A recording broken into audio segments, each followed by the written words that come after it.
La sección expositiva en esta mañana la vamos a estar teniendo en el 951 al 62. Gracias a Dios, ya hoy terminamos con el capítulo 9. No sé cuántos secciones nos tomó, pero sí yo creo que llevo una eternidad aquí en el capítulo 9. Hoy lo terminamos y vamos a estar hablando de que Jesús se prepara para su viaje a Jerusalén. Por favor, busque usted Ezequiel 21 del 2 al 5, y si no quiere buscarlo, ahí está en la pizarra. Y dice así: Hijo de hombre, pon tu rostro contra Jerusalén y derrama palabras sobre los santuarios y profetiza contra la tierra de Israel. Dirás a la tierra de Israel: así ha dicho Jehová, he aquí yo estoy contra ti y sacaré mi espada de su vaina y cortaré de ti al justo y al impío. Y por cuanto he de cortar de ti al justo y al impío, por tanto mi espada saldrá de su vaina contra toda carne, y desde el sur hasta el norte.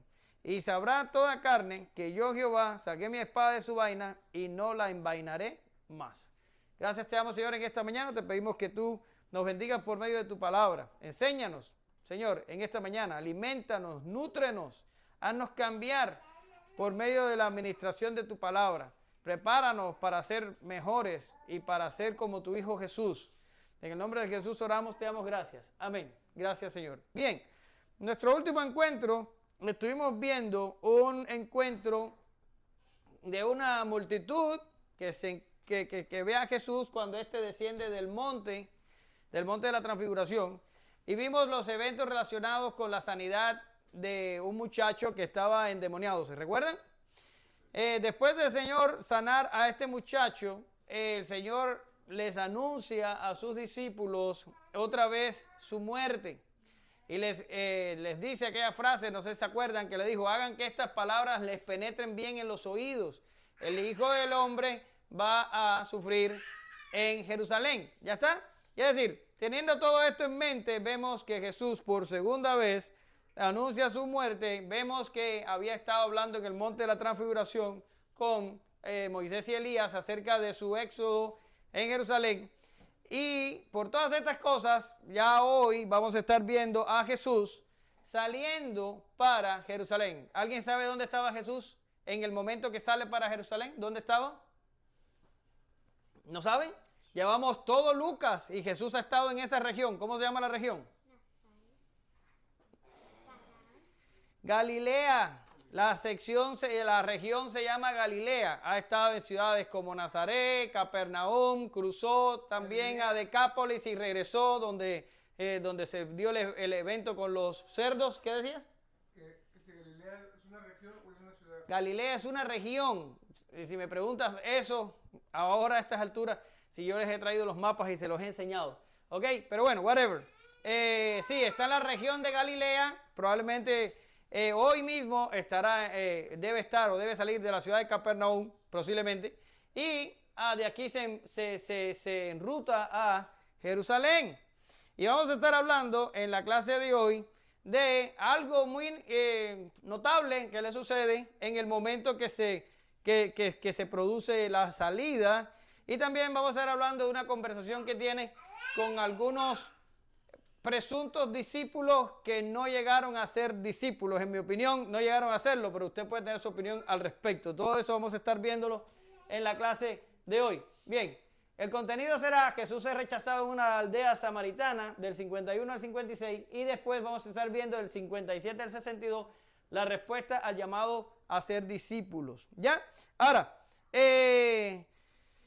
Eyele, tienes el micrófono allí cerquita, por favor. Cuando cumplió el tiempo en Jerusalén en el que él había de ser recibido arriba, afirmó su rostro para ir a Jerusalén. Y envió mensajeros delante de él, los cuales fueron y entraron en una aldea de los samaritanos para hacerle preparativos. Mas no le recibieron, porque su aspecto era como de ir a Jerusalén. Viendo esto, sus discípulos Jacobo y Juan dijeron: Señor, ¿quieres que mandemos que descienda fuego del cielo como hizo Elías y los consuma? Entonces volviéndose él, los reprendió, diciendo, vosotros no sabéis de qué espíritu sois, porque el Hijo del Hombre no ha venido para perder las almas de los hombres, sino para salvarlos. Y se fueron a otra aldea. Muy bien. Lo primero que encontramos en esta sección es cuando se cumplió el tiempo. Ya se recuerdan, o no sé si se recuerdan ya a estas alturas, pero cuando estuvimos hablando de su primer encuentro allí en Nazaret, una vez que el Señor fue bautizado, él fue a la sinagoga, tomó el rollo de Isaías, no sé si se acuerdan de eso, y leyó a Isaías, el Espíritu del Señor está sobre mí, me envió Jehová para hacer esto, aquello y aquello, ¿se acuerdan? Y entonces le dijo en la cara así a los principales de la sinagoga, hoy se ha cumplido esta escritura delante de vosotros, ¿ya? Y se formó un careo ahí entre ellos y Jesús, y de eso se enojaron tanto.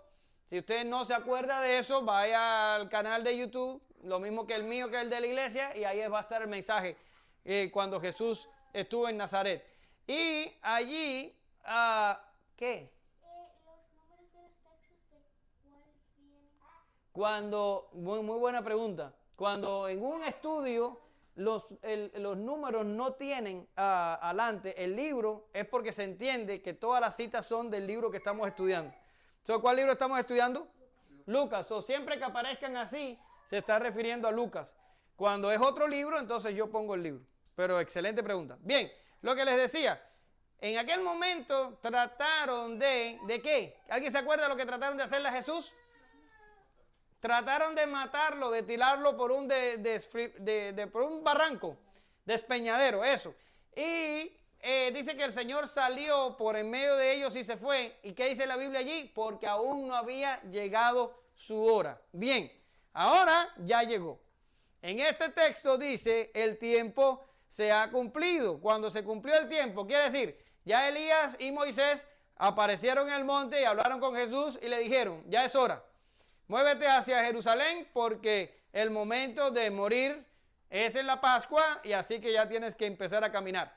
Y se había cumplido el tiempo. Dios tiene un tiempo para todo y el tiempo de Jesús, su muerte, su sufrimiento y todo lo que iba a padecer en Jerusalén se había cumplido. Era el momento. Ahí les puse unas cuantas referencias de la intención de Jesús de ir a Jerusalén a partir de lo que estamos hablando hoy. Lucas invierte mucha letra, mucho escrito en su evangelio acerca de este viaje final. Los otros sinópticos no le ocupan tanto tiempo y tampoco lo hace Juan, pero Lucas a este viaje hacia Jerusalén sí le pone cantidad de información. Y con el favor de Dios lo vamos a estar viendo. La sección es amplísima, es del 9:51 al 19:27. Nos vamos a pasar mucho tiempo, posiblemente este año entero, vamos a estar hablando de el viaje de Jesús a Jerusalén. ¿Ya? Ahora, cuando los comentaristas se enfrentan a esta sección lucana, ellos se dan cuenta que existen a veces problemas cronológicos para meter los pasajes. Incluso hoy vamos a estar hablando de la respuesta de 3 discípulos ante el discipulado y si usted lo estudia independiente se va a dar cuenta que Mateo lo pone mucho antes y que Lucas lo pone después. Mateo pone 2 de esos eventos y Lucas pone 3. Y hay como siempre, una discusión diciendo cuál de ellos lo puso en el momento exacto. Pero lo cierto es, porque usted va a decir, bueno, te has pasado todo este tiempo diciendo que Lucas es un gran historiador, es un hombre que presta atención al detalle, es un hombre que puso los eventos por orden y todo lo demás. Bien, sí, todo eso es verdad. Pero en este momento Lucas está centrado más en su enfoque teológico que en su enfoque cronológico. Y a veces no va a prestar atención al cronológico, al enfoque cronológico, por tal de mantener el discurso de lo que quiere transmitir. ¿Verdad? Y lo que quiere transmitir es lo que ya hemos introducido en semanas pasadas. Jesús está yendo a Jerusalén a cumplir su misión como Mesías. ¿Cuál era la misión de Jesús? Ser entregado en manos de los principales de la nación y sobre todo del gobierno romano para que muriera a manos de ellos y su sacrificio contaría para la salvación de la iglesia. ¿Ya está? Esa es la misión. Eso es lo que Lucas quiere. Pero en ese proceso de ida a Jerusalén, el Señor también va a estar haciendo algo más y va a estar haciendo la última etapa del discipulado a los discípulos. Si usted ha estado prestando atención, los discípulos todavía están como la carne que no está ni empezándose a cocinar. Así están ellos, están perdidos. Bueno, Jesús sabe esto, no está ajeno a esto, y Él va a enfatizar el discipulado en este último viaje a Jerusalén. De hecho, el otro día hablamos de discipulado, hoy vamos a hablar de discipulado, pero más adelante vamos a estar hablando 2 o 3 ocasiones más de discipulado. Vamos a tener bastante de esto. ¿Por qué razón? Porque Lucas le dio especial atención al discipulado de los discípulos. ¿Por qué?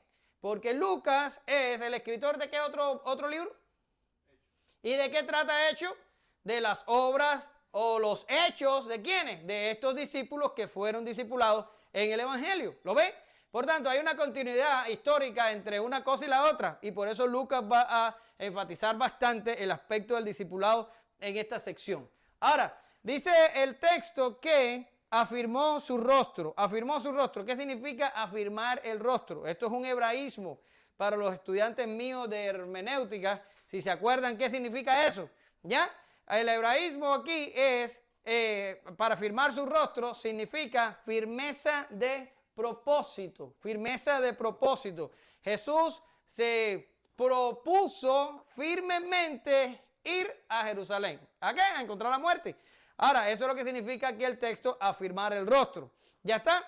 Y en Jerusalén le esperan estos sufrimientos que se los puse acá en esos paréntesis que están ahí. Pero no solo Jesús va a encontrar sufrimientos en Jerusalén, porque en Jerusalén también va a resucitar. Y desde allí el Señor va a iniciar la extensión del Evangelio.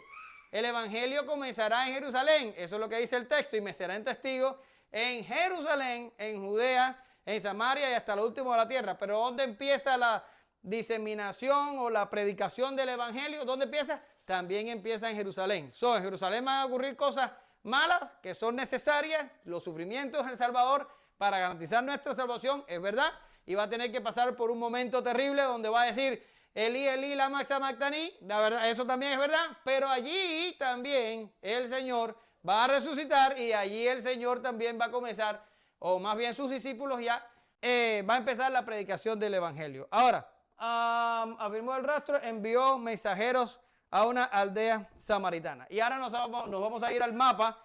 Y de hecho, gracias a Dios que lo puse, porque ya veo que no se acuerdan ustedes ni de lo que son las cosas aquí. Bien, no sé si ven los que están del lado allá, pero aquí tenemos, si esto no alumbra, aquí tenemos un mapa de lo que es Palestina en los tiempos de Jesús. ¿Ya está? Y aquí vemos a Galilea, esto que ven en azul aquí, ¿qué cosa es? Es el Jordán. Aquí está el lago de Genezaret, aquí está el Mar Muerto. ¿Ya está? Y todo esto es Jordán. Todo esto es Jordán. Ahora, a esta parte oeste del Jordán tenemos entonces lo que es Palestina, que tiene la región de Galilea, que está al norte. ¿Se da cuenta? Está la sección de Samaria, que no habitaban judíos ahí. Ahora vamos a hablar de Samaria. En el medio y acá abajo está Judea. ¿Ya está? Aquí tenemos a Jerusalén. Aquí tenemos a Jericó y a Betania, de donde es Lázaro. Aquí tenemos a Samaria, la ciudad de Samaria es una región, pero también es una ciudad. Y tenemos a la ciudad de Siquem. Y acá arriba, aquí arribita tenemos a Capernaum, que era el centro de mando de Jesús en todo su ministerio en Galilea, donde vivía Pedro. Aquí tenemos a Nazaret, de donde es Jesús. Aquí tenemos a Caná y a Naín, de donde era la viuda. ¿Ya lo tienen? Ahora, para venir desde arriba, el norte, y es increíble porque para ir a Jerusalén tenían que bajar al sur. Sin embargo, el lenguaje que ellos usan es, voy a subir a Jerusalén. Y me llamó la atención. Dije, ¿por qué dicen que van a subir si en realidad van bajando? Pero no entiendo nada. Ok, lo cierto es que para venirse de Galilea a a Jerusalén, que está en Judea, tenían que atravesar la región de Samaria, que era una región no judía. ¿Qué hacían algunos? Algunos agarraban y cruzaban el Jordán y se metían por acá y venían a esta región aquí para no cruzar por la zona de samaritanos, pero tenían que dar una vueltota bastante grande. Bueno, y había otros que sí decían, no, ni modo, yo no voy a hacer esa vuelta. Acuérdense que daban los viajes caminando, no lo hacían en auto. A otros sí cruzaban el territorio samaritano, pero evitaban entrar a las aldeas. Y otros sí cruzaban y habitaban en las aldeas. Jesús pudo haber escogido cualquiera de estas tres maneras. Él pudo haber venido desde Galilea y evitar todo el territorio samaritano, o pudo haberlo cruzado sin llegar a las aldeas, pero por alguna causa el Señor escoge el más difícil de todo. Quería atravesar el territorio por medio de las aldeas. Ahora, vamos a hablar un tin de los samaritanos, porque yo creo que ustedes más o menos saben quiénes los samaritanos son, o tienen al menos la idea, porque lo cierto es que no es seguro la composición étnica de los samaritanos. Se piensa que fueron tribus judías que después de la cautividad asiria se mezclaron con otras naciones y no mantuvieron su pureza racial. Eso es una cosa que se piensa. Pero en los tiempos de Antíoco Epifanes, los samaritanos escribieron una carta a uno de estos, no sé si fue al propio Antíoco Epifanes o si fue a uno de los Antíocos, porque fueron unos cuantos. Escribió una carta diciendo que ellos no tenían ningún tipo de relación étnica con los judíos. Ahora no sabemos si esto lo estaban haciendo para librarse de cualquier represalia contra los judíos o si en realidad no tenían ninguna relación étnica con los judíos. Lo cierto es que en esa región de Samaria, donde le enseñé a usted ahí, surgió este grupo étnico, posiblemente con alguna relación con los judíos de antaño, de las 10 tribus que fueron dispersas con la conquista de Asiria, o posiblemente no, pero lo cierto es que para cuando regresaron los del cautiverio y empezaron a reconstruir el muro, el muro de Jerusalén. Ya, ¿quién fue el que reconstruyó el muro de Jerusalén? ¿Se acuerdan? ¿Quién fue? Nehemías. Nehemías fue el que reconstruyó el muro. Y en los tiempos de Nehemías, los samaritanos hicieron oposición al plan judío de reconstruir los muros y reconstruir el templo y todo lo demás. Quiere decir, desde los tiempos de Nehemías, ya hay problemas entre los judíos y los samaritanos. Entonces imagínense ustedes, desde los tiempos de la reconstrucción del templo y el muro hasta los tiempos de Jesús, pasaron unos cuantos años, aproximadamente unos 400, unos 500 años, más o menos por ahí. Entonces eran 400 años de rencilla, eran 400 años de discriminación entre ellos. No vamos a decir que los samaritanos eran los malos, no, ahí no había ni buenos ni malos. Entre ellos se tiraban los dos grupos y a una aldea samaritana, Lucas no menciona cuál de ellas, Jesús manda mensajeros para poder morar allí en lo que van cruzando todo el viaje a Jerusalén. Esto más o menos es el conflicto entre los judíos y los samaritanos. Pero ¿qué pasa? Que cuando van a los mensajeros a la aldea, los samaritanos no le recibieron. Le dijeron, no, aquí no te queremos. ¿Ya? Y usted seguramente me va a decir, wow, sí, tenían que ser samaritanos. Rechazaron al Señor. Y qué malas personas eran los samaritanos. Bien, he de recordarte, y ya te lo dije hace un rato, que ya Jesús había sido rechazado en varios lugares, ¿verdad? Allá cuando fue, que fue a Decápolis y que fue a libertar a la persona que tenía la legión de demonios, ¿se acuerdan? Le dijeron, por favor, vete de nuestra región, no te queremos aquí. Y lo rechazaron, pero en Nazaret quisieron matarlo al principio de su ministerio, su propia gente, su propia ciudad. lo quiso matar al principio de su ministerio. Y ahora, cuando emprende viaje a Jerusalén para sufrir su pasión, los samaritanos lo rechazan. Pero no solo esto, en Jerusalén, el propio pueblo judío, los líderes y representantes religiosos de la nación, lo rechazarían y el propio imperio romano lo rechazaría. Quiere decir que el rechazo al Mesías no es una cosa que ya deba agarrarnos de susto, no es nada nuevo. Los samaritanos no están haciendo otra cosa que ya habían hecho los judíos, que ya habían hecho los nazarenos, que ya habían hecho otro tipo de personas. ¿Cuál es la intención de Lucas aquí? Porque siempre hemos dicho que Lucas muestra a un Jesús, a un Mesías universal. No es como Mateo, que muestra a un Mesías para los judíos. Lucas muestra a un Mesías más universal. Lucas muestra a un Jesús interesado por los enfermos, por los pobres, por las mujeres, por los niños. Un Jesús interesado en ayudar a la gente. Y Lucas tiene esto en mente cuando abre el Mesías, no solo ya para el pueblo de Israel, sino para toda la etnia. ¿Y por qué entonces se embarcaría en este evento donde los samaritanos prácticamente rechazan al Mesías? Porque es que todo el mundo rechazaba o rechazó al Mesías. Lo dice Pablo, dice, ¿qué pues? ¿Somos nosotros mejores que ellos? En ninguna manera, pues ya hemos acusado a judíos y a gentiles que todos están bajo pecado. Por cuanto todos pecaron, están destituidos de la gloria de Dios. Romanos 3, 9 y 23. ¿Qué significa? Los judíos son culpables, los samaritanos son culpables, los romanos son culpables, los decápolis son culpables. ¿Y cuál es el mensaje entonces? Todos los hombres somos culpables. Esto es lo que Lucas está tratando de enfatizar aquí. El Mesías fue rechazado por todos. Y si nosotros hubiéramos estado allí, si no hubiéramos tenido la gracia de Dios, que fue la que rescató a los apóstoles, también nosotros lo hubiéramos rechazado. ¿Ya está? Ahora, ¿cuál es la reacción normal cuando un judío se siente rechazado delante de un samaritano? ¿Ya? Porque cuando fue rechazado en Nazaret, no hubo una respuesta de los discípulos de Cristo a la multitud que quería matar al Señor. No hubo una respuesta. Ellos simplemente se fueron de ahí junto con el Señor. Pero ahora sí la hubo. ¿Por qué razón? Porque no eran judíos los que estaban rechazando al Señor, eran samaritanos.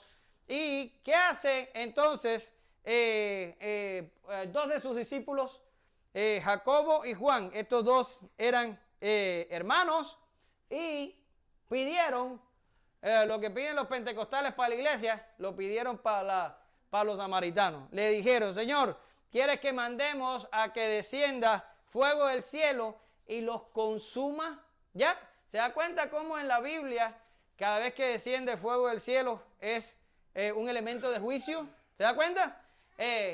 Y entonces esta gente le dice al Señor, ¿quieres que pidamos esto? Ahora, me voy a quedar un momentico en los discípulos aquí. Ahorita vamos a hablar de la respuesta de Jesús. Posiblemente estos dos hombres se ganaron el apodo hijos del trueno por este evento en el que pidieron fuego para que descendiera sobre los samaritanos. Y esta petición de venganza no era ajena o no era algo inapropiado en el momento en que estos hombres lo piden. ¿En qué dispensación estamos hablando aquí? Y no es dispensacionalismo, no empieces a abrirme los ojos. En la dispensación del Antiguo Testamento, estamos bajo el Antiguo Pacto. Acuérdense que el momento de los evangelios todavía se está bajo el Antiguo Pacto y Jesús está bajo la ley. ¿Ya está? Y ahora, ¿cuál dispensación es? La del Antiguo Testamento. Y la del Antiguo Testamento, pedir venganza sobre sus enemigos era algo culturalmente aceptable, religiosamente aceptable. Si usted no me lo cree, vaya a buscarse algunos salmos imprecatorios y usted se va a quedar pasmado de esos salmos imprecatorios. Hay salmos de esos que dicen, Señor, que mis enemigos a las mujeres le abran la panza y le saquen a los niños y a los bebés los tiren contra las piedras. Piden cosas bastante locas. ¿Por qué razón? Porque bajo esta dispensación del Antiguo Testamento, el pedir venganza era algo permisible. Por tanto, los discípulos no estaban pidiendo algo que no fuera posible, y en este momento no podemos juzgarles como la vez pasada que estaban discutiendo entre ellos. ¿Quién sería el mayor? ¿Quién sería el de más alto rango? Ahí sí estaban idos de la rosca total, se les fue el carro completo. Pero aquí están pidiendo algo que era normal para los tiempos en que estamos viendo la cosa. Sin embargo, les traigo un texto y es que aunque ellos pidieron fuego del cielo para consumir todos los samaritanos, bajo el evangelio los samaritanos no recibirían ese juicio, sino que los samaritanos serían admitidos bajo la comunidad del nuevo pacto y como tal serían herederos también de las promesas del evangelio. Hechos 8:17, entonces les imponían las manos y recibían el Espíritu Santo. ¿Qué quiere decir? Los discípulos pidieron que descendiera fuego de juicio sobre los samaritanos, pero no. El plan de Dios y el decreto de Dios era incluir a los samaritanos en la salvación de la iglesia, y aquí en vez de recibir el fuego que pidieron, lo que recibieron fue el Espíritu Santo, y se los traje con toda intención. ¿Por qué? Porque aquí los discípulos van a salir reprendidos de haber pedido fuego, pero después en Hechos lo que reciben es el Espíritu Santo. ¿Se da cuenta que las dos cosas son excluyentes? O tú recibes Espíritu Santo o tú recibes fuego, pero no puedes recibir las dos cosas. ¿Entiende o no? No puedes recibir las dos cosas. Los discípulos pidieron fuego sobre la aldea samaritana, pero eso no vino. ¿Qué vino? Más para adelante vino el Espíritu Santo sobre ellos. Son dos cosas excluyentes. O recibes una o recibes la otra. No puedes tener las dos. ¿Ya? Así que no cante fuego, fuego, la iglesia pide fuego. No lo haga. Es una locura total. ¿Ya? Ahora, hay una cosa que sí les quiero decir, que en realidad no tenía por qué, pero sí se lo quiero decir por si acaso lo leen en un libro. Aquí cuando ellos dicen, ¿quieres que pidamos que descienda fuego como lo hizo Elías? Esa frase, como lo hizo Elías, es una variante textual. Si usted lee Nueva Versión Internacional o lee la Biblia de las Américas o lee la Nueva Traducción Viviente, esta parte, como lo hizo Elías, no está. Es una variante textual. ¿Qué pudo haber pasado? Bueno, que la persona que tradujo la escritura o que la copió se acordó de que en los tiempos de Elías, y usted puede después ir a 2 de Reyes capítulo 1 y puede ver el evento allí. En ese tiempo el rey Ocosías empezó a hacer un poco de tonterías y le mandó a Elías a apresarlo con unos generales de 50. O sea, iba el general con el grupo de 50 soldados. Y Elías oró 2 veces para que descendiera fuego del cielo, y el fuego del cielo bajó y los consumió. Ya está, ya con el tercero, el tipo se tiró de rodillas y le dijo, por favor, no pida fuego, respeta mi vida y la de estos hombres, es el rey el que te está mandando a buscar. Bien, si ustedes quieren, después vaya al pasaje y léalo, porque no tiene nada que ver con Elías y los profetas de Baal, no. La referencia es a que te estoy diciendo, de Elías con el rey Ocosías, que el rey Ocosías era el hijo de Acab, y Acab ya ustedes saben quién es, el marido de Jezabel. Ahora, parece que el traductor o el copiador se acordó de ese evento y lo incluyó ahí. Ahora, ¿hay algún problema con eso? No, pero yo se lo digo por si acaso, y ahorita vamos a estar hablando de que más para adelante también hay otra variante textual, ¿ya? Pero la interpretación del pasaje permanece igual y eso no le hace cambio ninguna a lo que estamos diciendo. Ahora, ¿cuál fue la respuesta de Jesús? ¿Cuál fue la respuesta de Jesús? Jesús le dice a los discípulos, los reprende por haber pedido venganza sobre sus enemigos. Y usted va a decir, ¿en serio? Pero si me acabas de decir que en el tiempo de ellos pedir venganza era algo aceptable. Sí, pero ellos estaban siendo discipulados, estaban siendo preparados, estaban siendo enseñados para un tiempo donde la cosa cambiaría y la petición de venganza no sería más requerida. ¿Usted lo ven? Por tanto, si usted nota en el Antiguo Testamento, ¿me estás queriendo preguntar algo? Oh. Si usted nota en el Antiguo Testamento a la gente pidiendo venganza, sobre todo en los Salmos, no lo haga usted ahora. No lo haga, porque pedir venganza bajo la dispensación evangélica o bajo el nuevo pacto no es permitido para nosotros. ¿Ya? Ahora usted va a decir, bueno, ¿y por qué? Es divertido pedir venganza. ¿Ya? Y usted sabe por qué yo sé que a todos nosotros nos gusta la venganza, porque usted ve películas y generalmente en las películas los malos son castigados por los buenos y siempre el malo parece que va a ganar, pero al final gana el bueno y el malo se queda muerto, se queda fastidiado y usted se queda muy complacido. Generalmente en las películas donde el bueno se muere, usted sufre y se enoja. ¿Ya? Yo me acuerdo que un amigo mío de Florida me recomendó una película de un sniper que nació aquí en Texas. El tipo era de aquí de Texas y la película es basada en hechos reales. Y el hombre fue a no sé cuántas misiones allá, a no sé dónde, en Medio Oriente, y siempre, a pesar de que pasó por muchas dificultades, no murió. Y cuando llegó para atrás de Texas, un loco le disparó y lo mató. Y cuando yo vi aquello, yo odié a mi amigo por unas cuantas 5 o 6 semanas, porque yo dije, ¿cómo me vas a enseñar una película donde el bueno se muere? Y yo estaba enojadísimo, porque la película, en mi opinión, fue un desastre. Y él me decía, Omar, pero eso pasó de verdad, es basada en hechos reales, y es del estado tuyo. Pero yo estaba frustrado. ¿Por qué razón? Porque nuestra naturaleza pecaminosa, el malo dentro de nosotros, le gusta la venganza. Por eso vemos películas. Y por eso nos deleitamos cuando los malos son castigados. ¿Ya? Porque nos gusta la venganza. ¿Qué pasó? Es lo mismo. Es lo mismo. La única cosa que no la estás tomando por tu mano, pero estás diciéndole a Dios que lo haga él o que lo haga otro. Pero es la misma cosa. Pero también somos malos en eso. Cambiamos el lenguaje para parecer espirituales. No, a mí no me gusta la venganza. A mí lo que me gusta es la justicia. Mira, porque no pides justicia para ti. Pide justicia para ti. Nunca lo hagas. No le pides a Dios ser justo conmigo. Porque si Dios fuera justo conmigo, con Omar, ¿qué me daría? Dígame usted, ¿qué me daría? Sí. Sí, me daría fuego. Me daría castigo. Me daría la eternidad completa en el lago de fuego. Por eso cuando nos acercamos a Dios tenemos que pedir misericordia, porque eso es lo único que podemos pedir, porque no somos dignos. Pero mira el texto que te traigo. Dice, por lo cual eres inexcusable. ¿Qué significa inexcusable para los que hablan inglés? Significa eres sin excusa. No puedes excusarte, oh hombre, oh mujer, quien quiera que seas, tú que juzgas, porque en lo que juzgas a otro, ¿qué dice? Te condenas a ti mismo porque tú que juzgas haces lo mismo. Y piensas esto, oh hombre, tú que juzgas a los que tal hacen y haces lo mismo, que tú escaparás del juicio de Dios.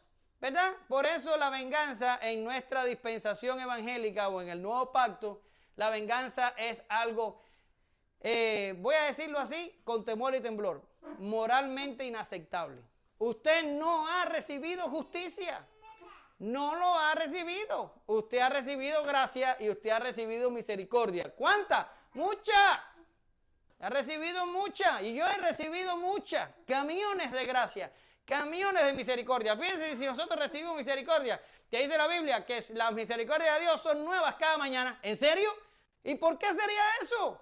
Porque si Dios es justo con nosotros al menos un segundo de nuestra vida, ya ustedes saben lo que nos pasa. Y ahora yo te pregunto, si tú has sido objeto de abundante misericordia, ¿qué haces pidiendo justicia para los demás? ¿O qué haces diciendo, Señor, véngame de mi enemigo, mira que me tiene hasta aquí me tiene, Señor, hazle algo? Eso es anticristiano. Los creyentes no le pedimos al Señor venganza. Pues conocemos al que dijo, mía es la venganza, yo daré el pago, dice el Señor. Y otra vez, el Señor juzgará a su pueblo. Entonces, ¿qué hago, Omar, cuando me ofenden? ¿Qué hago cuando me agravian? ¿Qué hago cuando me hacen el mal? ¿Qué hago cuando alguien me vitupera o whatever? No importa, cuando alguien hace algo contra mí, ¿qué hago? Nada. Eso es lo que vas a hacer. Nada. Y tú me vas a decir, oye, yo te conozco, tú no eres de lo que hace nada. Es cierto, porque yo soy tan pecador como todos ustedes. Pero la respuesta cristiana es nada. Eso es lo que tiene que hacer el cristiano frente a la agresión. Nada. Deja que el Señor, cuando llegue el tiempo, Él dé el pago. Dios sabe hacer su trabajo, nosotros no tenemos que ayudarle. Pedir venganza, esperar venganza, pedir justicia, como usted quiera llamarle, es anticristiano. ¿Qué quiere pedir para sus enemigos? Pida misericordia. ¿Qué quiere hacer con sus enemigos? Bendícelos. ¿No es lo que dice el Sermón del Monte? Que bendigas a tus enemigos y que oras por los que te persiguen y por los que te vituperan. ¿No es lo que dice? Eso es lo que dice. Exacto, es para bendecirlo. Ahora Jesús les dice, no sé de qué espíritu son ustedes, porque el Hijo del Hombre no vino para condenar, sino para salvar. Lo dice ahí la versión de ustedes, ¿verdad? Eso también es una variante textual. Si usted lee la Nueva Versión Internacional o la Nueva Traducción Viviente, omite la última parte del verso 55 y la primera parte del verso 56. Esas versiones lo que dicen es esto. Y Jesús los reprendió a ellos y se fue para otra aldea. Quiere decir, regañó a sus discípulos por semejante petición y de ahí se fueron a otra aldea que los quisiera admitir. Por tanto, usted me va a decir, bueno, ¿y qué hacemos con las variantes textuales? No haga nada, simplemente sépalo por si acaso lo lee en un libro y ya sepa que ya lo sabe. Ya está, pero eso no cambia nada ahí. Ahora, nos vamos a la segunda parte del sermón. Alguien que me ayude a leer. Yendo ellos, uno le dijo en el camino, Señor, te seguiré a donde quiera que vayas. Y yo le digo, y le dijo Jesús, las zorras tienen guaridas y los aves de los cielos nidos, mas el Hijo del Hombre no tiene donde rescotar la cabeza. Y le dijo a otros, sígueme. Y él le dijo, Señor, déjame que primero vaya y entierre a mi padre. Jesús le dijo, deja que los muertos entierren a sus muertos, y tú ve y anuncia el reino de Dios. Entonces también dijo otro, te seguiré, Señor, pero déjame que me despide primero de los que están en mi casa. Y Jesús le dijo, ninguno que poniendo su mano en arado mira hacia atrás es apto para el reino de Dios. Muy bien, gracias. Tremendo, ¿verdad? Hablábamos hace unos días atrás del costo del discipulado, ¿ya? Donde Jesús le dijo unas cuantas cosas a sus discípulos. Ahora vamos a ver tres. No sabemos su nombre, no sabemos quiénes fueron, respondiendo al llamado del discipulado. Vamos a ver, ¿cómo se dice? A la gente, a los llamados, responder al llamado. Parece que estoy redundando, pero no es así. Le dividí en tres secciones. Como hay tres eventos, lo dividí en tres secciones. La primera la nombré el discípulo inmaduro. Así lo nombré. ¿Por qué razón? Porque a el Señor le dice al Señor, él voluntariamente, sin que nadie lo invite, Señor, te seguiré a donde quiera que vayas. ¡Qué maravilla! ¡Qué maravilla la gente cuando le dice, te seguiré a donde quiera que vayas! Cuando yo estaba en Cuba, fui un tiempo presidente jóvenes.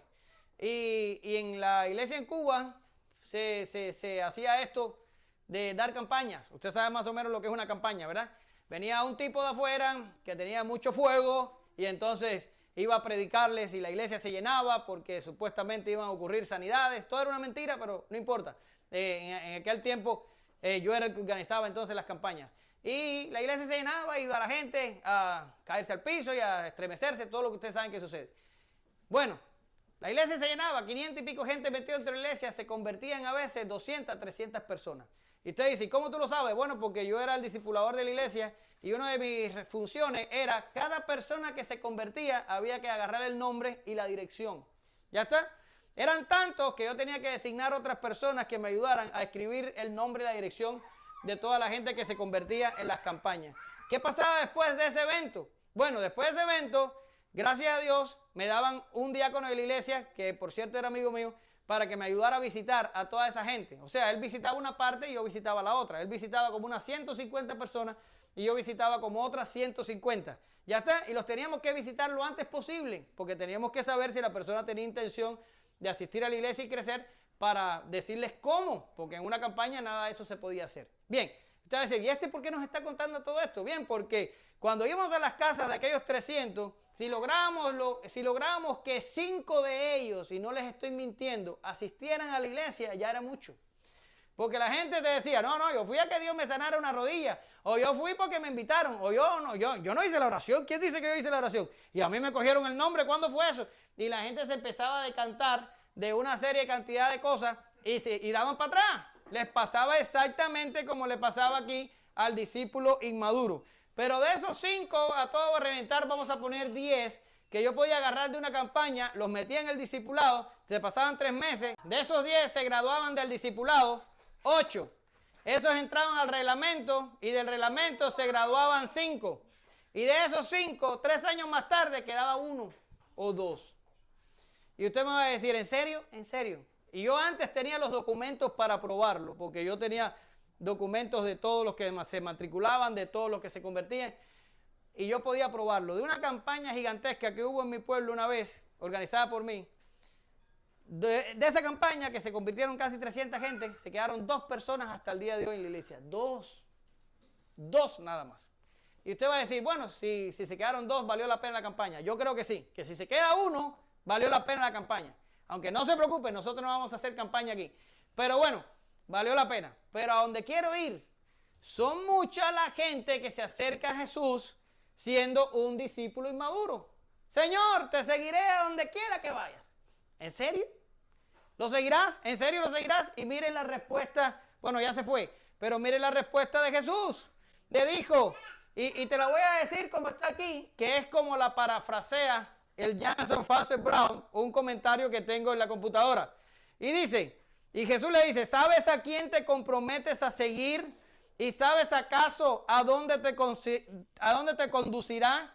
No será a ningún hogar cómodo, ninguna almohada blanca tiene Él para ti. Él no tiene estas cosas para sí mismo. Las zorras tienen sus cuevas y las aves tienen sus nidos. Pero el Hijo del Hombre tiene que depender del hospedaje de otros y pedir prestada la almohada sobre la cual recline su cabeza. ¿Qué quiere decir aquí? No te lo puedes tomar a la ligera, porque no es a una vida de esplendor y de opulencia a lo que te está llamando el Señor. Es a una vida de renuncia. Y el Señor le está diciendo aquí al discípulo inmaduro, ¿estás seguro que me quieres seguir?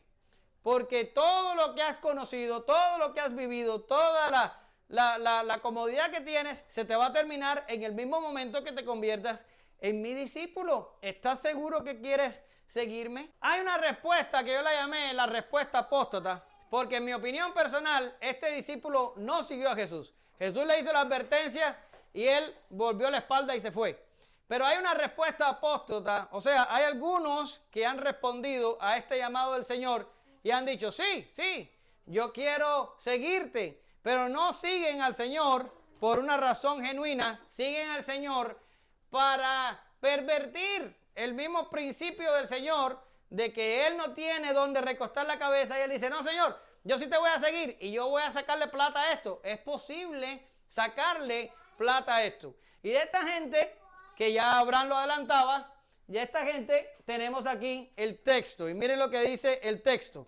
Pero hubo también falsos profetas entre el pueblo, como habrá también falsos maestros que introducirán encubiertamente herejías destructoras y aún negarán al Señor que los rescató. ¿Y qué es lo que van a traer sobre sí mismos?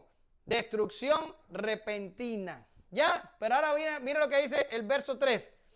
Y por avaricia harán mercadería de vosotros. ¿Con qué? Con palabras fingidas. Sobre los tales, ya de largo tiempo, la condenación no se tarda y su perdición no se duerme. Advertencia. El evangelio no sirve para sacarle dinero. Ya, anótelo en sus notas. Yo te estoy dando un programa para que tú anotes ahí en la parte en blanco las notas y pon, ojo, el evangelio no sirve para sacarle dinero. Pero ahora tú me vas a decir, Omar, estás equivocado. Ahí está Copeland, no sé cómo se llama el endemoniado, que tiene 3 aviones y que tiene un cazón y que tiene, bien, pues este es el que está diciendo el texto aquí de 2 de Pedro. Y lo que hay para ese tipo de personas que por avaricia hacen mercadería de la gente, dice la Biblia que sobre los cuales ya de largo tiempo la condenación no se tarda y su perdición no se duerme. Oh sí, tú puedes pervertir el evangelio y sacarle plata, pero le vas a sacar posiblemente la peor condenación que puede sufrir alguien en el infierno. La va a pasar mejor en el infierno el inconverso que nunca se quiso acercar a Dios que el apóstata que le sacó negocio al evangelio. Anótalo. Anótalo. Ojo, si tú perviertes esto, santo, esta obra de Cristo, esta cosa que la empezó el Hijo de Dios hace 2000 años, si tú la perviertes y tú le sacas plata, tú te vas a perder para siempre. Mira lo que dice, sobre los tales ya de largo tiempo. Hay un texto, y yo creo que es ahí mismo, que dice que estos apóstoles fueron destinados para esto desde antes. Es algo serio. Sacarle plata al evangelio. Pero ¿cuál es la respuesta genuina? Si hay aquí alguien que está pensando seguir al Señor, yo creo que todos están pensando seguirlo, ojalá que, sí, que así sea. Mira la respuesta genuina aquí, y estoy tomando de ejemplo al apóstol Pablo. El apóstol Pablo se está despidiendo, creo que es en Atenas, y le dice al grupo de discípulos que había allí, ni plata, ni oro, ni vestido de nadie he codiciado. Antes vosotros sabéis que para lo que me ha sido necesario, a mí y a los que están conmigo, estas manos me han servido. En todo os he enseñado que, trabajando así, se debe ayudar a los necesitados.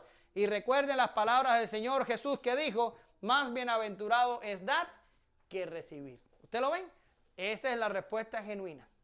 El apóstol Pablo, a pesar de que podía y tenía el derecho a reclamar sustento, no. Dice que trabajó con sus manos para que esto no le fuera gravoso a los que oían el evangelio. ¿Lo ven? Ahora, este muchacho, la Biblia no dice si aceptó seguir al Señor, si no lo aceptó. En mi opinión, ninguno de los tres lo hizo. Pero esa es mi opinión. Ahora, vamos a saltar al próximo. Y este es el discípulo ocupado. Este tipo le dice al Señor, Señor, sí, yo te voy a seguir, pero deja que primero vaya y entierre a mi padre y después te voy a seguir. Y el Señor le da le dice algo que te choca en la cara y le dijo, deja que los muertos entierren a sus muertos y tú vengas y me sigas. ¿Qué está pasando aquí? Bien, en los tiempos que Jesús caminó sobre la tierra, enterrar a un padre tomaba 24 horas. O sea, la gente se moría y a las 24 horas los enterraban. Cataplum, y se acabó. Es como en Cuba. En Cuba la gente se muere y al otro día está enterrado. Se acabó. No es como aquí que la gente se muere y pasan 2 o 3 semanas hasta que la funeraria tiene un hueco y entonces te ponen y allí tú ves a la persona. A veces la persona se pasa 2 y 3 semanas muertos para entonces hacerle el velatorio y todos los funerales y después entonces que lo entierran. En los tiempos bíblicos no. En los tiempos bíblicos la gente se moría y la gente la enterraba. Máximo 24 horas. ¿Qué está pasando aquí? Porque no se puede estar refiriendo a que el padre se le había muerto y entonces él iba a ir a enterrarlo y a regresar, porque esto le hubiera tomado 24 horas y en esto no hubiera habido ningún problema, a mi parecer. ¿Qué es lo que yo pienso? Bien, yo pienso lo mismo que piensa el Jameson Francis Brown. Y dice que la petición del hijo fue más o menos esta. Este anciano, padre mío, pronto se marchará. El tipo estaba vivo. Y si yo pudiera esperar hasta verle decentemente enterrado, entonces yo estaría libre para predicar el reino de Dios donde quiera que me llamara el deber. Es como cuando te dieron la noticia de que tu papá iba a morir. ¿Qué te dije yo? La gente se muere el día que Dios quiere, no cuando lo quieren los médicos ni cuando lo quiere nadie. Y todavía tu papá está vivo. Yo creo que ha pasado más de un mes. ¿Verdad que sí? Porque así es. Y este joven le está diciendo al Señor, mi padre está viejo y está enfermo y está fastidiado, lo tengo que cuidar y tengo que esperar que muera. Entonces te seguiré. No le estaba pidiendo 24 horas. Le estaba pidiendo un tiempo indeterminado que no sabemos cuánto iba a durar el viejo. Y Jesús le dice entonces la frase, deja que los muertos entierren a sus muertos. Ahora, si no entendemos lo que significa esto en el contexto, puede sonar un poco como que, oye, está fuerte eso, yo voy a dejar a mi papá así tirado y me voy a ir allá con Jesús. ¿Qué está diciendo aquí? ¿Verdad? Bien, yo te voy a explicar lo que está diciendo y ojalá tú le encuentres el sentido en el que Jesús le está diciendo.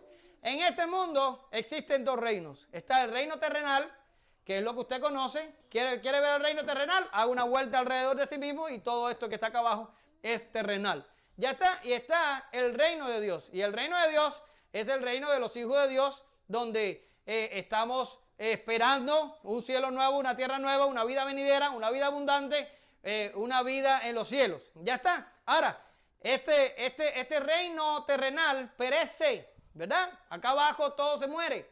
Las estrellas se apagan, las especies se extinguen, la gente se muere y los animales también. Los recursos se acaban porque en este reino terrenal todo es perecedero. ¿Lo agarra? Pero en el reino de Dios nada es perecedero. Por eso es que Jesús te dice, cuando vayas a hacer tesoro, no hagas tesoro en la tierra, porque acá abajo todo se destruye. Pero hazlo en el cielo, porque el tesoro que tú haces en el cielo es para siempre. Ahora, esa es la comparación. ¿Qué está pasando? Que el Señor le está diciendo al muchacho, mira hijo, tú estás muy preocupado por lo que sucede en el reino terrenal. Pero en el reino terrenal la gente se muere todo el tiempo y la gente necesita cuidado todo el tiempo. Si tú vas a esperar estar libre de esas obligaciones para seguirme a mí, dime cuándo me vas a seguir. Dígalo usted. Nunca.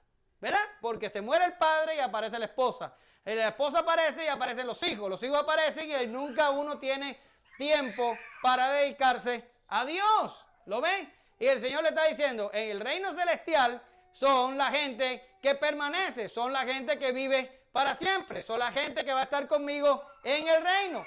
Y este reino no perece como el reino terrenal. Si te vas a ocupar de uno de los dos, preocúpate del imperecedero. Predica el reino que no perece. ¿Lo entiende? El Señor le está pidiendo que se ocupe de algo mejor que el simple cuidado terrenal de nuestras familiares. ¿Lo ve o no lo ve? Bien, te voy a poner dos ejemplos. Está lo que yo llamaría la respuesta aceptable. Ok, son los discípulos que no tienen tiempo para Jesús. Aquí lo tenemos. Y no voy a hablar mucho sobre ella porque si se da cuenta, muy pronto vamos a estar hablando de Lucas 10 del 40 al 42. Pero aquí tenemos a Marta. Se preocupaba con muchos quehaceres y acercándose al Señor le dijo, ¿no te da cuidado de que mi hermana me deje servir sola? Dile que me ayude. Respondiendo Jesús le dijo, Marta, Marta, afanada y turbada estás con muchas cosas, pero solo una es necesaria. Y María ha escogido la buena parte, la cual no le será quitada. Parece ser que el Señor está de acuerdo con aquellos que se preocupan por el reino de Dios. Está de acuerdo con aquellos que tienen en sus prioridades como la cosa de máxima prioridad el reino de Dios. En este caso María había dejado a la hermana fastidiarse con los quehaceres de la casa y cuando la hermana pidió ayuda el Señor le dijo, no, tú estás afanada y turbada con esas cosas, pero tu hermana ha encontrado la mejor, no se la voy a quitar. Ya está de nuevo, y vamos a hablar de eso más adelante, está de nuevo fuerte la respuesta del Señor, pero el Señor vuelve a poner la prioridad en el reino de los cielos y en las cosas espirituales. ¿Qué te puedo decir? Bueno, yo te voy a decir lo mismo que dice la Biblia. El Señor nos manda a poner el reino espiritual primero, el reino celestial primero, pero esto no lo dice el Señor solo. El apóstol Pablo te dice, pon la mirada arriba, donde está Cristo sentado. No pongas la mirada en las cosas de la tierra. El testimonio apostólico es a que te desligues de tus obligaciones terrenales y prestes atención a lo celestial. ¿Por qué? ¿Por qué? Porque este mundo que ves, ¿cuánto crees que va a durar en la vida que tienes? ¿Cuánto vas a vivir? ¿100 años? Eso es lo que va a durar. ¿Cuánto vas a vivir? ¿120 años? Eso es lo que va a durar tu reino terrenal. Y se va a acabar. Pero cuando se acabe, si no te preocupaste por el celestial, ya tú sabes para dónde vas. Para donde mismo va la apóstata. ¿Ya? Es como el padre que dice, ay, ya mis hijos tienen 18 años y ninguno son cristianos. Bueno, pues ya yo sé el tipo de paternidad que tuviste. Ya yo lo sé. Ahora, vamos a... Esta es la respuesta aceptable. Fíjate que no te puse que es una respuesta errónea. Si todavía una gente aparece y me dice, mira, no, yo voy a la iglesia, me siento ahí y a mí no me des responsabilidades, a mí no me des nada. Yo creo en Jesucristo para salvación, pero yo tengo que trabajar, yo tengo que cuidar a mi familia, y yo tengo que tener una vida y yo soy de los que se sientan en el banco. Yo no te estoy diciendo de que eso está mal. Mira, es una respuesta aceptable. Ahora, yo te voy a poner la respuesta correcta. Mira. Y dice la respuesta correcta. Escuche lo que dice el texto para que usted tenga idea. Dice, 1 Corintios 7, del 29 al 31. Dice, pero esto digo, hermano, que el tiempo, ¿cómo es? El tiempo es corto. Resta pues que los que tienen esposa sean como si no la tuviesen. Y los que lloran como si no llorasen. Y los que se alegran como si no se alegrasen. Y los que compran como si no poseyesen. Y los que disfrutan de este mundo como si no lo disfrutasen, porque la apariencia de este mundo, así o más claro. ¿Qué te está diciendo el Señor? ¿Es bueno tener una esposa? Bueno, Pablo está diciendo, por causa de las fornicaciones, si no te puedes aguantar solo, pues búscate una esposa. Pero ya cuando tengas una esposa, vas a tener una carga de esposa. ¿Ya? Ahora, ¿cómo te sientes? Nice y cool. Ven conmigo 3 meses y te vas a ver. No, tú vas a venir solo. Ya empieza, después de los 3 meses empiezan las consejerías. ¿Por qué razón? Porque una esposa pesa. Pero no, todavía con la esposa vas a estar fresh y cool. Deja que lleguen los muchachos. Y entonces vas a empezar a entender la cosa. Hasta que no lleguen los muchachos, no se entiende nada. Esto nos pasa a todos. Yo pensé que mis padres, y cuando hablo de mis padres, ustedes saben que me estoy refiriendo a mis abuelos paternos, habían sido injustos conmigo el 90% del tiempo. No lo entendí hasta que llegó Eyele. Cuando llegó Eyele fue como un vislumbrar. Lo entendí todo a la perfección. Ya entonces supe. ¿Ya? Pero el apóstol Pablo te dice, ¿quieres esposa? Tenla. ¿Quieres hijos? Tenlo. Tú exageraste. Pero preocúpate por lo que en verdad importa. Preocúpate por lo que en verdad permanece. Porque todo lo que tú ves en este mundo, incluyendo hijos y esposas, todo pasa. Y a veces pasa demasiado rápido. ¿Verdad, Martín? Pasa rápido. Pasa rápido, pasa demasiado rápido. Por eso es que Pablo dice aquí, el tiempo es corto. El tiempo es corto. Tú, Abraham Jr., para que le metas Biblia a esta niña en la cabeza, cuando coja los 18 años, se va a buscar un inconverso y va a que pela para el mundo. Ya, tienes un tiempo corto. Tienes un tiempo corto para hacer una base matrimonial y que tu familia sirva a Dios el resto de la vida, porque en 2 o 3 años ya no vas a hacerlo, va a ser un desastre y no se va a poder recomponer. Tienes un tiempo corto para hacer lo que tienes que hacer. El tiempo es corto y si agregamos a eso que en cualquier momento nos podemos morir, pues el tiempo está más corto todavía, porque en los tiempos cuando yo era niño, los niños teníamos la concepción que lo único que se morían eran los viejos, pero en este mundo en nosotros que vivimos y en este país loco, se muere cualquiera. Un accidente, un virus, una diarrea, una bronconeumonía. Cualquier cosa te mata. No sé, por allá por California alguien compró una tilapia y la tilapia traía la bacteria come carne esa y fastidió como a 2. Porque estamos en esa clase de mundo. Por eso el apóstol Pablo te dice, el tiempo es corto. Y muchos de nosotros vamos a llegar al juicio y nos vamos a parar y vamos a decir, Señor, no me dio tiempo. Mírame y dame aunque sea 24 horas. En 24 horas lo arreglo. No, ya no hay tiempo. Ya no hay tiempo. Ya no hay. La respuesta correcta es priorizar el reino de Dios. Pero este discípulo posiblemente tampoco lo entendió. Y vámonos al último. Y yo creo que el último es el más embarcado de los 3. ¿Por qué razón? Porque estos 2 primeros estaban antes de... Pero este que está aquí puede estar dentro de, y ahí es donde la cosa se complica. Vamos a explicarle lo que estoy diciendo. Este es el que le dice, sí señor, te voy a seguir, pero déjame ir a despedirme de los míos. Voy y me despido, les doy un abrazo y un beso, y agarro y me voy. Y el Señor, ¿cuál fue la respuesta que le dio? Que no es acto el que pone la mano en el arado y mira atrás. ¿A qué se está refiriendo aquí al Señor? Se está refiriendo al Señor, es algo de la agricultura. ¿Saben lo que es un arado, verdad? Todos aquí saben lo que es un arado. Tú llevas el arado con la mano, los bueyes están enfrente y están haciendo la fuerza, pero tú tienes que llevar el arado por donde va. Pero si tú te descuidas y se va por un lado, el surco queda chueco y ya se fastidió. Hay que venir a hacerlo todo de nuevo. ¿Ya está? Y el Señor le está diciendo, el que pone la mano en el arado y se descuida y mira para atrás, entonces eso no es digno.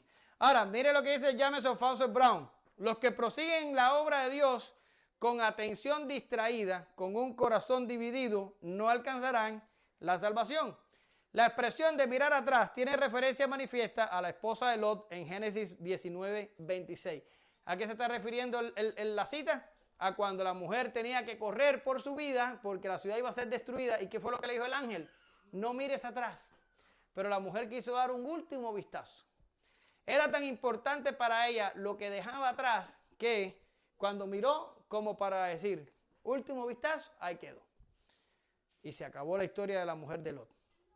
¿Verdad? Siempre me ha impactado la historia de Hernán Cortés. ¿Saben ustedes quién es Hernán Cortés?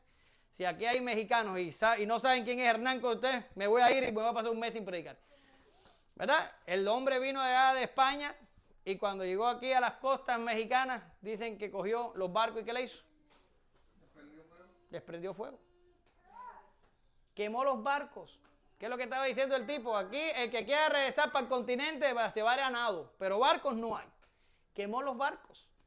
Y esto es a lo que está hablando el Señor aquí a este discípulo, porque este muchacho le dice, sí, me voy contigo, pero déjame ir a darle un abrazo a mis familiares y entonces me voy. Pero vamos un poquito, no voy a abusar demasiado de esto porque más adelante vamos a hablar cuál es la relación adecuada del creyente con sus familiares. Porque es un tema difícil, pero lo vamos a tratar más adelante. Pero por el momento, el Señor le dice, mirar atrás te hace no acto. ¿Qué significa? No puedes ser cristiano y tener un corazón dividido. No puedes ser discípulo y amar a Jesús por un lado, pero amar lo que sea que quieras amar que esté en este mundo. Tu familia, tu trabajo, whatever, lo que tú quieras poner ahí en ese pedacito de mundo tuyo. Si tú tienes el corazón dividido, estás poniendo la mano en el arado y estás mirando atrás. No eres santo, no puedes obtenerlo. Ahora yo decía que este es el más peligroso de todo porque este es el único que puede aparentar ser discípulo. Los otros ni siquiera entraron, pero este puede pensar que lo es porque ¿quién mira el corazón? Nadie. Nadie. Tú puedes ver una gente aparentemente comprometida, pero tiene un pedazo de su corazón que no le pertenece a Cristo. Mira, el evangelio es un cambio radical. O tú se lo das a Cristo todo o tú no tienes nada. ¿Tú entendiste cómo es? O se lo das a Cristo todo o tú no tienes nada. Y tú vas a decir, ¿está fuerte eso? Lógico. Dios lo dio todo para tu salvación. No te está pidiendo mucho. Más o menos te está pidiendo lo mismo que ya hizo por nosotros. Ahora, vamos a tratar una respuesta mundana, que es la primera respuesta a un corazón dividido. Miren, oyendo al joven esta palabra, se fue triste porque tenía muchas posesiones. Este es el incidente del joven rico. ¿Cómo se pareció este muchacho al Señor? Maestro bueno, ¿qué haré para heredar la vida eterna?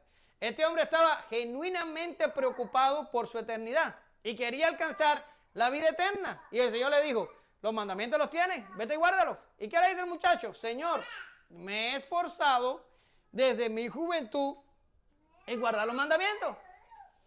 Y el Señor le dijo, ok, te falta una cosa, vete y da todo lo que tienes a los pobres y ven y sígueme.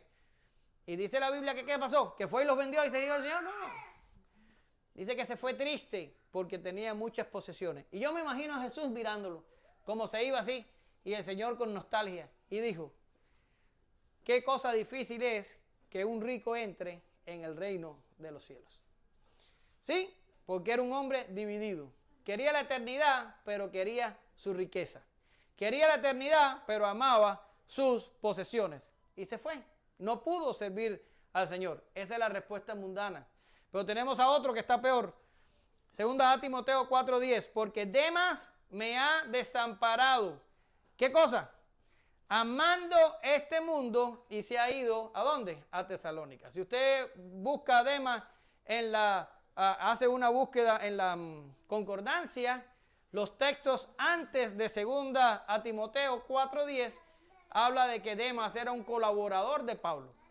Y en algunos lugares de otras epístolas se le hace mención como un colaborador. Pero aquí, por primera vez, Pablo dice, Demas me abandonó. ¿Por qué? Porque amaba demasiado este mundo. No lo pudo soportar. Y eso es exactamente lo que le pasa a la gente que quiere el mundo. Yo te voy a decir algo. Y tú vas a decir, ¿en serio no tienes ni 15 miembros y estás mandándonos a irnos? Sí, porque yo no puedo ser hipócrita.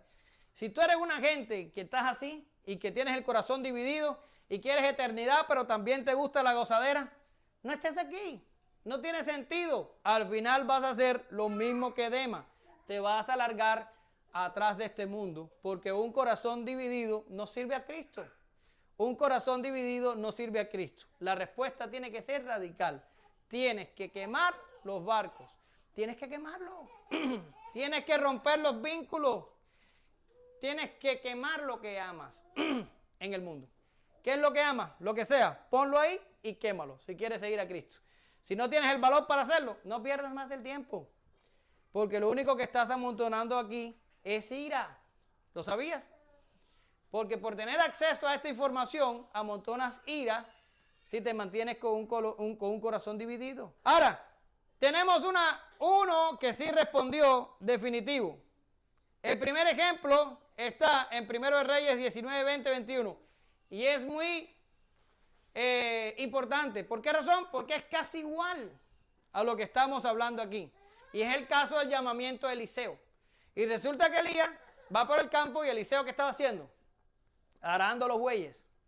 Arando con los bueyes. Y pasó Elías, le tiró el manto a Eliseo y después siguió. Y Eliseo entonces le dice a Elías: te ruego que me dejes besar a mi padre y a mi madre y luego te seguiré. 1 Reyes 19, del 20 al 21 estoy leyendo. Y dice, y él le dijo, ve, vuelve, ¿qué te he hecho yo? Ahora escuche lo que hizo Eliseo, preste atención. Y se volvió, tomó un par de bueyes y los mató. ¿Y qué hizo con el arado? Con el arado coció la carne, lo dio al pueblo para que comiesen y después se levantó y fue tras Elías y le servía. Dice un comentario que leí que la diferencia entre este Eliseo y la diferencia entre el joven que el Señor le dice, si miras atrás cuando pones la mano en el arado no eres digno, la diferencia es que Jesús no dejó que este joven fuera a despedirse de sus padres, porque Jesús sabía que si se iba, no iba a volver con Jesús. Pero en este caso, Eliseo le dice a Elías, déjame despedirme. Y Elías le dijo, ven. ¿Por qué? Porque él sabía que Eliseo estaba resuelto. ¿Y qué hizo Eliseo? Cogió su medio de trabajo. Él estaba arando con los bueyes. Y cogió los bueyes y los mató. Y cogió el arado y lo hizo leña y coció la carne. Quiere decir, este hombre estaba dando al discipulado una respuesta definitiva. Lo estaba dejando absolutamente todo y largándose atrás de Elías. Esa es la respuesta que exige el discipulado. Una renuncia radical. Tienes que coger las cosas y quemarlas. Otro caso que tenemos de respuesta definitiva son los propios discípulos. Mateo 19, 27 dice, entonces respondiendo Pedro le dijo, he aquí nosotros lo hemos dejado todo y te hemos seguido. ¿Qué pues tendremos? Exactamente, sí. Ellos lo dejaron todo y le siguieron. Y ya eso lo hemos estado viendo en toda nuestra exposición de Lucas hasta hoy. Cómo ellos dejaron las barcas, el Mateo dejó los impuestos y todos dejaron su vida y siguieron a Jesús definitivamente. Resumiendo esta parte del discipulado. En mi opinión, ninguno de los tres candidatos estuvieron aptos para el discipulado. No estaban dispuestos a pagar o más bien a renunciar. El primero no quería vivir una vida sin tener lo necesario para estar bien. El segundo quería cumplir con sus obligaciones en el reino inferior. Y el tercero tenía el corazón dividido. Por un lado quería a Jesús, pero por el otro amaba al mundo profundamente. El Señor hizo que se pararan en el camino y que lo reconsideraran y que no se tomaran el discipulado como algo a la ligera. Lucas 14, 28, 30. Solamente lo voy a mencionar porque lo vamos a exponer próximamente. Porque ¿quién de vosotros queriendo edificar una torre no se sienta primero y calcula los gastos, a ver si éste tiene lo que necesita para acabarla? No sea que después que haya puesto el cimiento, no pueda acabarla y todos los que lo vean comiencen a hacer burla de él, diciendo, este hombre comenzó a edificar y no pudo acabar. No te lo puedes tomar a la ligera. Tienes que pensar bien lo que vas a hacer. Concluimos. No voy a traicionar el ministerio de la palabra diciéndoles que el discipulado es un camino de rosas. No voy a temer la impopularidad ni la poca membresía cuando les hable del carácter radical que significa creer y seguir a Jesús. no es mi misión llenar bancos con discípulos falsos. No es mi intención rebajar el mensaje para que un grupo esté contento y que al final todos paremos en el infierno separados de Dios por la eternidad. Concluyo con JC, creo que se dice Riley, pero no estoy seguro cómo se pronuncia eso. Fue un obispo anglicano que existió long time ago. Y dice, nada ha hecho más daño al cristianismo que la práctica de llenar las filas del ejército de Cristo con cualquier voluntario que esté dispuesto a hacer una pequeña profesión y hablar con fluidez de su experiencia. Se puede olvidar penosamente que los números por sí solos no hacen la fuerza y que puede haber una gran cantidad de religión meramente externa, mientras que hay muy poca gracia verdadera. Digámosle llanamente a los jóvenes y a los interesados, hay una corona de gloria al final, pero digámosles también de forma llana que hay una cruz diaria para llevar por el camino.